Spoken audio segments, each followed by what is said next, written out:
네, 오늘은 지난 시간 이어서 유류분에 대해서 좀 더 살펴볼 건데, 이 유류분을 청구할 수 있는 대상 금액에 사전에 증여한 재산도 포함된다고 하고 있거든요. 도대체 어떤 사전 증여 재산인지에 대해서 한번 살펴보도록 하겠습니다. 그러니까 적어도 유언보다 앞서는 이 유류분, 당연히 알 필요가 있을 거고요. 그리고 이 유류분을 청구할 수 있는 기준 금액은 사전 증여 재산을 포함하고 있거든요. 지난 시간에도 봤듯이.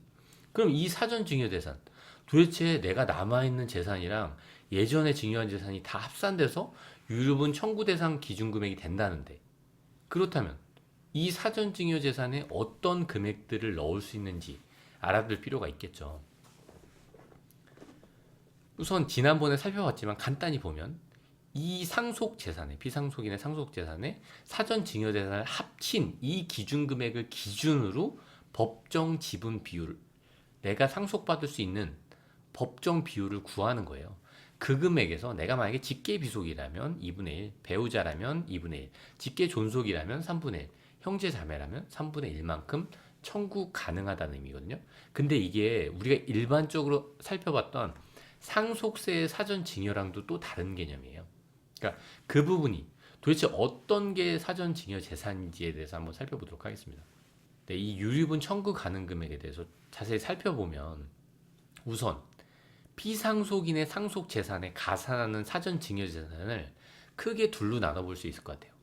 상속인한테 사전 증여한 재산, 그리고 상속인이 아닌 자한테 사전 증여한 재산으로 크게 나눠볼 수 있을 것 같거든요. 그러면 이 상속인 이외의 사전 증여랑 상속인의 사전 증여 어떻게 다른지 한번 볼게요. 일단 공동 상속인이 아닐 때를 먼저 볼게요. 그렇다면 내가 만약에 2018년 9월 달에 망자가 됐다면, 그렇다면 최근 1년간에 공동 상속인이 아닌 자한테 내가 증여한 재산이 있다면, 그렇다면 그 금액은 가산해서 유류분 청구 대상 금액이 된다는 거예요.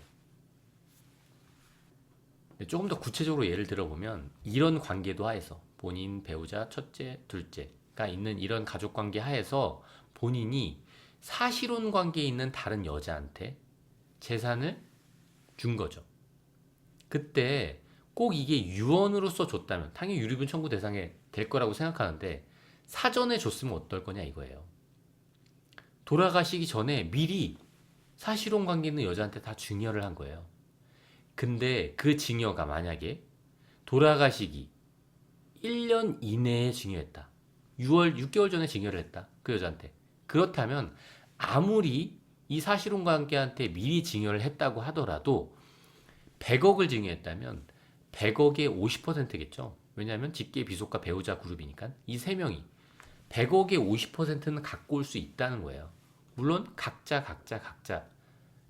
법정 비율은 좀 다르겠죠. 어쨌든 전체로 보면 50%만큼은 갖고 올 수 있다는 거예요. 그 유류분의 산정 기준 금액에 포함시켜서 봐야 된다는 거예요. 근데 만약에 이 동일하게 이 사실혼 관계 있는 사람한테 돌아가시기 1년 2개월 전에 사전 증여를 해놓은 거예요. 그렇다면 이 세 사람은 청구할 수 없겠죠. 물론 단수 조항이 있어서 악의적인 경우에는 제외하고 있지만, 그런 부분까지는 뭐 전문가를 통해서 확인해 보시고, 일단 이런 사전 증여가 이런 부분도 포함될 수 있구나, 이런 범위구나 라고 가늠해 보시면 좋을 것 같아요. 네, 제가 만약에 재혼을 했다면 전처가 있고 후처가 있어요. 그리고 자녀, 전처와의 자녀, 후처와의 자녀가 있는 거죠. 근데 결혼을 나중에 이렇게 했는데 사이가 안 좋아진 거예요. 실제로 법적으로는 이렇게 돼 있죠. 그래서 나중에 본인이 전처한테 다 돈을 줬어요. 이때도 마찬가지죠. 상속인이 아니에요, 이 사람은. 상속인한테 준 게 아니잖아요. 상속인이 아닌 전처한테 증여를 했다면, 아니면 유언을 했다면, 그거가 이 상속인들이 유류분으로 청구할 수 있다는 거예요. 전액을 증여했다면. 그렇죠? 근데 이때도 마찬가지인 거예요. 뭐 6개월 전이냐 아니면 1년 6개월 전이냐에 따라서 이거를 유류분 청구 대상이 되느냐 안 되느냐, 사전 증여가 이렇게 달라질 수 있다는 거예요. 그렇다면 공동상속인들을 한번 볼게요. 이게 문제가 많이 되는 부분인데, 내가 만약에 죽기 전에 미리 증여한 재산이 있다면 공동 상속인들 사이에서요. 그렇다면 이 금액은 기간 제한이 없어요. 10년이란 기간 제한은 상속세 계산할 때 일반적으로 있었거든요. 근데 여기에는 그런 것도 없어요. 태어날 때부터 지금까지 상속 개시되기 이전 금액이라도 언제라도 있었다면 그거는 가산해서 유류분 청구할 수 있다는 거예요. 그러니까 이게 어떤 의미냐면요. 법정 상속 지분이 있잖아요. 만약에 돌아가실 때 7억이 있었던 거예요. 아버지가 7억이 있으셨는데 이 7억이란 재산을 모두 둘째한테 준 거죠. 그러면 내 입장에서 어떨까요? 내 입장에서는 내가 받을 걸로 예상했던 금액이 2억이거든요. 7억 중에 1대 1대 1.5. 이 배우자는 어쩌죠? 3억을 예상했어요. 각자 이 둘째한테 이 내가 받을 2억의 50%만큼을 청구할 수 있다는 거고, 배우자는 내가 받을 3억의 50%만큼을 청구할 수 있는 건데, 근데 만약에 이 경우처럼 돌아가실 때 재산뿐만 아니라 돌아가시기 30년 전에도 둘째한테 7억 원을 미리 증여를 해놓은 거예요. 이렇다면은 그 기준 금액이 7억만 있는 게 아니라 이 7억을 가산해야 된다는 거예요. 왜냐하면 예전에 30년 전이지만 주셨으니까요. 그때 금액을 가산해서 이 14억을 기준으로 그렇다면 14억을 기준으로 내가 받을 금액이 얼마지? 4억인 거예요. 그리고 배우자는 얼마죠? 6억. 거기 50%면 얼마일까요? 그렇다면 50%라면 2억이겠죠. 배우자는 얼마죠? 3억이죠. 그럼 둘만 합쳐도 5억이잖아요. 5억을 이렇게 청구할 수 있는 거예요. 양쪽에서 둘째한테. 이런 게 가능하다는 거죠.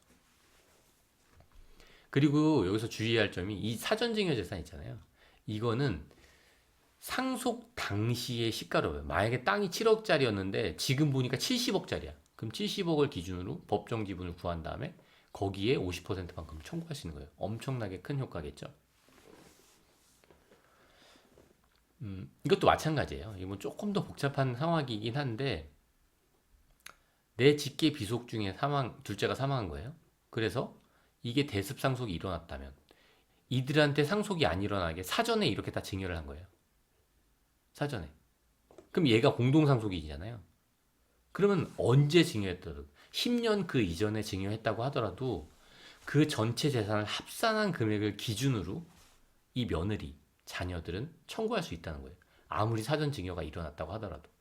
며느리나, 그러니까 망자가 된 둘째 며느리나 그 손자들과는 협의 없이 이루어졌다 하더라도 마찬가지라는 거예요. 만약에 자산이 여기로만 왔어요. 자녀한테로만. 그렇다면 며느리 입장에서도 청구할 수 있는 거죠. 따로.